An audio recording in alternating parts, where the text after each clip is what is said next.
வணக்கம். நான் doctor G K. Kumar, வலி நிவாரண நிபுணர், த பெயின் கிளினிக், சென்னை. இன்றைய காலகட்டத்தில் இளைஞர்களிடம் அதிகமாக காணப்படுவது பேக் பெயினுக்கு அடுத்து கழுத்து வலி.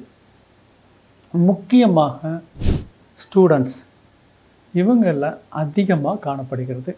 இரண்டாவது காரணம் ஏஜ் குரூப் சொல்லவே வேண்டாம், ஐடி ப்ரொஃபஷ்னல்ஸ். இந்த ஸ்டூடெண்ட்ஸும் ஐடி ப்ரொஃபஷ்னல்ஸும் ஏறக்குறைய 20-50% நீண்ட நாள் கழுத்து வலியினால் அவதிப்படுகிறார்கள். கழுத்து வலிக்கு பல காரணங்கள் இருந்தாலும் நாம் நினச்சிட்டு இருக்கிற மாதிரி கழுத்து வலின்னா உடனே ஒரு எக்ஸ்ரே எடுப்போம், சர்வைக்கல் ஸ்பாண்டிலோசிஸ் எனக்கு இருக்குது அப்படிம்பாங்க. இந்த சர்வைக்கல் ஸ்பாண்டிலோசிஸ்னால் என்ன? உண்மையிலே இதுதான் கழுத்து வலிக்கு காரணமா, அல்லது கழுத்து வலிக்கு உண்மையான காரணம் என்ன அப்படிங்கிறத உங்களுக்கு தெளிவுபடுத்துறது தான் இந்த வீடியோ. ரொம்ப காமனான விஷயம் தாங்க இது, ஒன்றும் பெரிய யாருக்கும் தெரியாத விஷயம் இல்லை. கழுத்தை தவறாக பயன்படுத்துவதால், சரியாக யூஸ் பண்ணாமல் கழுத்தை யூஸ் பண்ணும்போது அது ஸ்ட்ரெயின் ஆகுது. இதை நம்ம என்ன சொல்வோம் அப்படின்னா ரிப்பீட்டிவ் ஸ்ட்ரெயின் இன்ஜுரி. திருப்பி திருப்பி கழுத்து தொடர்ந்து ஸ்ட்ரெயின் ஆகும்போது ஒரு வலி உருவாகிறது. இந்த ஸ்டூடெண்ட்ஸுக்கு வரக்கூடிய கழுத்து வலி டெக்ஸ்ட் நெக் அப்படிங்கிறனே சொல்கிறோம். இந்த பாடப்புத்தகங்களை குளிந்து கொண்டே பார்ப்பதாலும், ஃபோனை பார்க்குறதுனாலும், சிஸ்டம் குனிஞ்சிக்கிட்டே பார்க்குறனாலும், இந்த டேபு இதெல்லாம் பார்க்குறனாலும், இதை எப்படி கண்டறிவது, இதை எப்படி தவிர்ப்பது, இதிலிருந்து மீள்வதற்கான வழி இருக்கிறதா? ரொம்ப சிம்பிள். உங்கள் கழுத்தை நீங்கள் சரியாக பயன்படுத்தணும். எல்லா நேரமும் குனிந்த நிலைமையில் இருந்தால் கண்டிப்பாக அந்த கழுத்தை சுற்றியுள்ள தசைகள் ஸ்ட்ரெயின் அடைகிறது.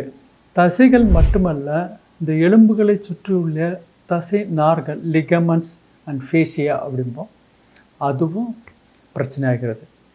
ஸோ கழுத்து வலிக்கு பிரதான காரணம் போனில் ஏற்படும் பிரச்சனை அல்ல.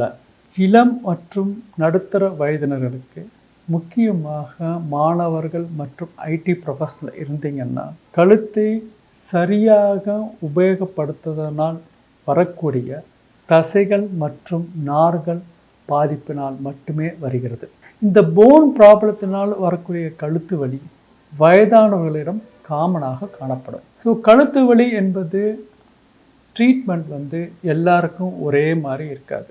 இளம் வயதினர்களுக்கு முக்கியமாக பாய்ஸ்சர் கரெக்ஷன், எப்படி இந்த கழுத்தை சரியாக உபயோகிப்பது. வயதானவர்களுக்கு இந்த தேய்மானத்திலிருந்து எப்படி தடுப்பது, அல்லது அதுக்குரிய வலிகளை நீக்கும் முறைகள் இருக்கின்றன. சரி, இப்போ நீங்கள் எப்படி பார்க்கணும் புக்ஸ் அப்படின்னா, கழுத்தை குனிந்த நிலைமையில் இருக்கக்கூடாது.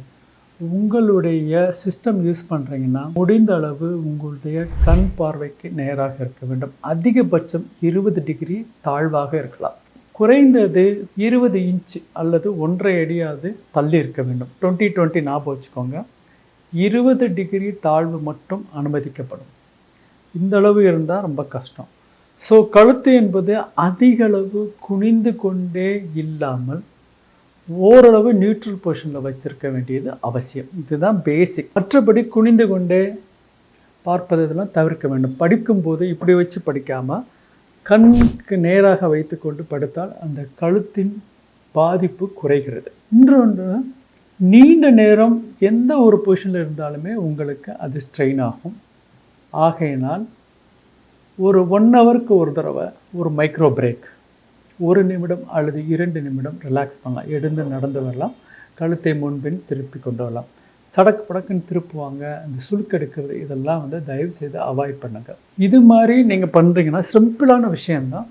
உங்களுடைய கண் பார்வைக்கு நேராக உங்களுடைய படிக்கக்கூடிய விஷயங்களோ அல்லது உங்களுடைய சிஸ்டமோ இருக்க வேண்டும்.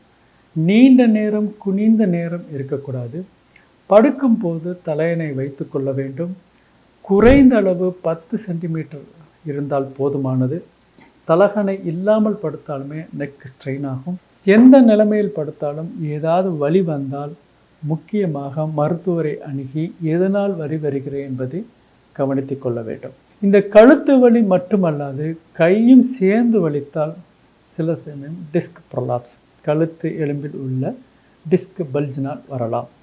அந்த நேரத்தில் மருத்துவரை அணுகி எதனால் வருகிறது என்பதை தெளிவுபடுத்திக் கொள்ள வேண்டும். நான் முன்பே சொன்ன மாதிரி இளம் வயதினரும் நடுத்தர வயதினர்களுக்கும் முக்கியமான மாணவர்களுக்கு வரக்கூடியது போனில் அல்லாத சாஃப்ட் டிஷ்யூ ப்ராப்ளம், நான் ஸ்பெசிஃபிக் சாஃப்ட் டிஷ்யூ ஸ்ட்ரெயின், அதாவது கழுத்தை சுற்றியுள்ள தசைகள் பாதிப்படைப்பதால் வருகிறது. வயதானவர்களுக்கு மட்டுமே காமனாக போன் ரிலேட்டட் நெக் பெயின் வரும்.